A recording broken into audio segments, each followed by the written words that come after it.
This is very first reading of our channel. मेरा insta पे page है Shiva blessings tarot, Shiva underscore blessings underscore tarot. And मैं doctor Tanvi Sharma, मैं psychic tarot card reader हूँ। बहुत professionally नहीं करती हूँ रीडिंग्स, बट हाँ, जब मुझे फ़ील होता है दैट मुझे रीडिंग करनी चाहिए किसी के लिए, तब मैं करती हूँ। सो आज हम एक रीडिंग करेंगे। Hello everyone. सो आज बहुत दिन के बाद मैंने कार्ड्स उठाए थे किसी की रीडिंग करने के लिए एंड वो कैंसिल हो गई।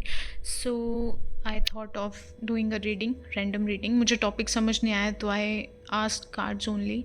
मैंने यूनिवर्स से पूछा मैं क्या टॉपिक दूँ, तो आई फील कि इज़ टेलिंग मी कि मुझे ब्लेसिंग्स के बारे में बता देना चाहिए कि अभी आपको क्या ब्लेसिंग्स मिलने वाली हैं, क्या अबंडेंस आपकी लाइफ में आने हैं, क्या नई अपॉर्चुनिटीज़ आने हैं, और क्या आपको एक्सेप्ट करना है, किस साइकिल को एंड करना है और क्या रिजेक्ट करना है। सो इसी बारे में रीडिंग होगी। सो अगर हम रीडिंग की बात करें तो मुझे ऐसा लगता है कि अभी आने वाले टाइम में ऑब्वियसली यहाँ पे मुझे इमोशंस डिसबैलेंस होते हुए दिख रहे हैं।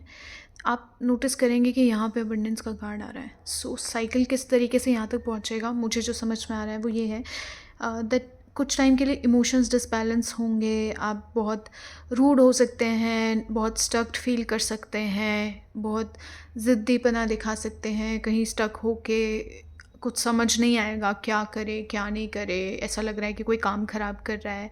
ख़ासकर कि ये रिलेशनशिप्स में है, किसी के प्रोफेशनल रिलेशनशिप्स में भी हो सकता है, but most likely this is regarding personal relationship only. Personal relationship में आपके पार्टनर हो सकते हैं, आप किसी को पसंद करते हैं वो हो सकते हैं, या फिर ये आपकी फैमिली के साथ भी हो सकता है, बट ज़्यादा चांसेस हैं कि आपके जो भी आपके पार्टनर आपकी लाइफ में है, लव एंगल जो भी आपका है, ये उनके रिगार्डिंग है। एंड एट द एंड आप मुझे कहीं ना कहीं इमोशंस को संभाल के बैलेंस होते हुए दिखाई दे रहे हैं। Last energy queen of cups की है। सो अगर मैं बोलूँ प्रोफेशनली कैसा रहेगा, तो जब ये डिसबैलेंस रहेगा तो चीज़ें बाकी भी स्ट्रक्ट फील होंगी, बहुत डिप्रेस्ड फील हो सकता है सबकॉन्शियसली, बहुत ऐसा कि कुछ नहीं हो रहा है, बट अपॉर्चुनिटीज़ आएंगी अगर आप बैलेंस करेंगे। एक फेयर अप्रोच लेके कि हाँ, मौका देना चाहिए, एक सारी चिंताओं को छोड़ के एक अच्छी अप्रोच लेंगे, तो मुझे ऐसा लगता है कि बहुत अच्छी अपॉर्चुनिटी आएगी। और at the end 10 of pentacles आ रहा है। सो जो कुछ भी है, मुझे नहीं लगता कि बहुत ज़्यादा कुछ आपको प्रॉब्लम्स आएंगी। आप बीच में बहुत स्ट्रक्ड फील करेंगे। क्या रहता है ना, हम जिस टाइम पे प्रॉब्लम आती है उस टाइम पे हमें ऐसा लगता है कि सब ख़त्म हो गया, बट लाइफ ख़त्म होती नहीं है और लाइफ ऐसे ही चलती है। लाइफ कभी स्ट्रेट लाइन रहती नहीं, up and down up and down, वो ऐसे ही रहेगा। तो जब आप इस चीज़ को एक्सेप्ट कर लेते हो तो आप दुख में बहुत ज़्यादा दुखी नहीं होगे, एंड जब आपको बहुत खुशी हो रही होगी तब भी आपको लगेगा कि हाँ ठीक है, अच्छा है, हो गया, थैंक यू यूनिवर्स। तो वो वाली situation at the and universe आपको 10 ऑफ पेंटिकल्स ही दे रहे हैं। यूनिवर्स आपके इमोशंस भी मुझे लास्ट में बैलेंस होते हुए दिख रहे हैं, लव एंगल भी। जो थोड़ा बहुत प्रॉब्लम स्टक एनर्जी है, जो कुछ भी है, वो सब मुझे लगता है कि वो ठीक हो जाएगा at the end. So blessing ही है ये कि एट द एंड आपकी लव एनर्जीज भी सेटल हो रही हैं और आपके पेंटिकल्स भी सेटल हो रहे हैं। देखो यहाँ पे कितने सारे पेंटिकल्स के कार्ड हैं। पेज ऑफ पेंटिकल्स हैं, 2 ऑफ पेंटिकल्स है, एस ऑफ पेंटिकल्स है, and at the end 10 of pentacles है। सो जस्ट आपको अपने इमोशंस को बैलेंस करने की ज़रूरत है। आपकी वर्क लाइफ सारी चीज़ें शायद उस पर टिकी रहती हैं, इसलिए कॉन्शियसली जब आप इमोशंस में स्टक हो रहे हैं ना, तो उसी टाइम पे आपके प्रोफेशनल एरिया भी स्टक हो रहे हैं। लेकिन जैसे ही आपके इमोशंस बैलेंस हो रहे हैं तो नई अपॉर्चुनिटीज़ भी आ रही हैं, एंड जब आप इमोशनली बैलेंस हो जा रहे हैं तो आपका वर्क लाइफ भी बहुत अच्छा हो रहा है। और मुझे ऐसा लगता है कि ये रीडिंग शायद मेरे लिए भी है। मैं जनरली ऐसा किसी स्पेसिफिक एरिया में नहीं, बट मैं जनरली बहुत इमोशनली अनस्टेबल अगर कभी हो जाती हूँ तो मेरी वर्क लाइफ ऐसे ही इफ़ेक्ट होती है।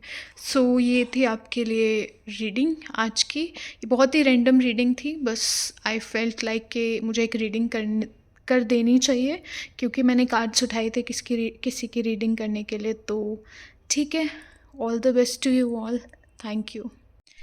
तो मैंने रीडिंग ख़त्म कर दी थी, बट मुझे लगा कि मैंने गाइडेंस नहीं दिया है। सो एक और चीज़ मेरे माइंड में आई, जो स्टार्टिंग में मैंने स्टक्ड एनर्जी बताई, वो ख़राब वाला स्टक नहीं है। कभी कभी चीज़ें स्टक होती हैं आपको पुश देने के लिए, तो वो आपको पुश देने के लिए स्टकनेस है, एंड कुछ लास्ट में अच्छा ही होने वाली स्टकनेस है। ऐसा नहीं है कि एक होता है ना कि आगे डिप्रेशन ही चल रहा है और कुछ ठीक ही नहीं हो रहा है, तो ऐसा कुछ नहीं है। सो बहुत ही बिंदास होके, और अभी भी कार्ड्स में यही आया है कि अपने जो एक होता है ना, अपनी डिप्रेस्ड एनर्जी से निकल के एक क्लियर वाटर में जाना, एक क्लैरिटी को लाना, उसके लिए आपको एक बार एफर्ट करना पड़ेगा, उसको आपको मैनेज करना पड़ेगा। ऐसा नहीं हो रहा है कि आप ये वेट कर रहे हो कि हाँ ठीक है जादू हो जाएगा। आप मेहनत कर रहे हो, आप ये देखो, आप इस बोट को चलाने के लिए मेहनत कर रहे हो, एंड फिर आपके पास क्लियर वाटर है, आपको दिखाई दे रहा है कि सामने आपको एक एंड दिखाई दे रहा है इस जगह का कि हाँ यहाँ तक मुझे जाना है। तो वो क्लैरिटी लाने के लिए आप मेहनत तो करोगे ना। एंड अगर आप जितनी मेहनत कर रहे हो, तो मुझे ऐसा लगता है, देखो यहाँ पे 1 2 3 4 5 6 7 8 8 ऑफ पेंटिकल्स, कुछ चीज़ें हो गई हैं, किसी पे काम चल रहा है, कुछ बाकी है, आपने बस लगे रहना है। एंड एट द एंड इससे अच्छी एनर्जी और क्या होगी, जस्टिस की एनर्जी आई है। एंड मुझे और क्या कहने की ज़रूरत है कि अगर आप ये चीज़ें करते हो तो एट द एंड वो जस्टिस होगा ही। तो एक विश्वास होना चाहिए भगवान के ऊपर जब आप कुछ भी काम कर रहे हो। एंड जो छोटी चीज़ें, कुछ ऐसे प्रॉब्लम्स आ रही हैं, उनसे निकलना है, मेहनत करनी है, और इसको ये सोचना है कि ये तो पार्ट ऑफ लाइफ है। प्रॉब्लम नहीं होगी तो लाइफ का मज़ा कैसे हुआ, है ना। तो जैसे हम जब खाना बनाते हैं तो उसमें बहुत सारे टेस्ट, सारे फ्लेवर्स हमें चाहिए होते हैं, कुछ तीखा, कुछ मीठा, कुछ खट्टा। तो ये बिल्कुल वैसा ही है लाइफ के साथ भी। इसमें कुछ बहुत कभी भी परेशान नहीं होना चाहिए। नो डाउट कभी कभी ऐसा टाइम आता है कि आपको सारी नॉलेज होती है कि नहीं परेशान होना है, तो भी आप होते हो। तो आपको इमोशन से भागना नहीं है, इमोशंस को फील करना है। इमोशंस से बाहर निकलने का रास्ता है उनको फील करना। उनसे जितना भागोगे उतना ज़्यादा बर्डन फील होगा, आपका हार्ट चक्र ब्लॉक होना स्टार्ट हो जाएगा। लेकिन आप जैसे उनसे निकलना स्टार्ट करोगे, कोशिश करोगे उससे बाहर निकलने की, आपका हार्ट चक्र हील होगा। एंड मैंने अपने चैनल पे वीडियो भी डाला है, होपोनोपोनो मेडिटेशन आपको करना है, वो प्रेयर्स करनी है। एंड पर्सनली ये मेरा एक्सपीरियंस है कि बहुत अच्छे रिजल्ट्स मिलते ही हैं।